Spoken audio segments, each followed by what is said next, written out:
One of the hardest things to find when we're living overseas is corn tortillas. They're not anywhere but the Americas, go figure, right? So learning how to make corn tortillas was a pretty big thing for me. I can get them in a package pre-made, mailed over to me wherever I might be in the world as well, but they're not gonna be as fresh, and there's gonna be more plastic, and there's just, I don't know, there's not as many as you're gonna get by a bag of corn flour.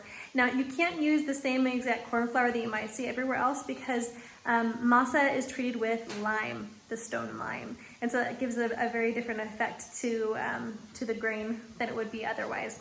So I'm gonna show you how to roll out some corn tortillas, or rather press them. All right, I'm almost out of corn masa. Normally I do quite a bit more than this, but we'll work with what we have.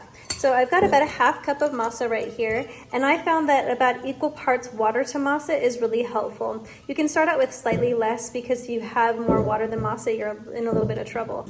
All right, so here I've added my half cup of water to my, well, slightly less than a half cup of water to my half cup of masa.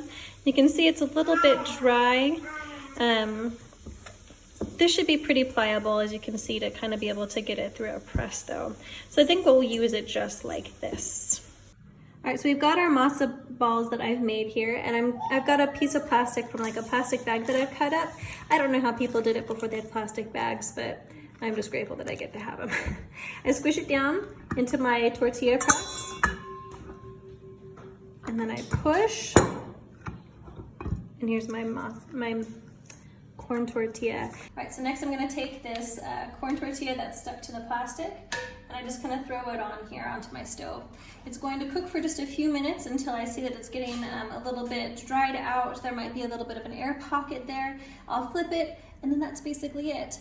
The biggest thing to remember when you're doing your corn tortillas is that you get enough water. There's some suggestions on the back of the bags for them, but they're often wrong. So make sure that you're really getting the proper consistency to be able to make your tortillas properly, or else they fall apart or they don't squish very well. And so mind your water and just mess around with it a little bit, and then you always have yourself a good stock of corn tortillas. As you see here, it's kind of dried out on the top. There's a little bit of a bubble, so we're ready to flip it. Right, it won't need as much time on this second side as it does the first, and then you're getting your tortillas out. Sometimes I have a little bit of extra oil on the pan, and it just kind of provides a little bit of extra flavor. I highly recommend some form of that with your tortillas to make them taste as good as they can be. All right, enjoy.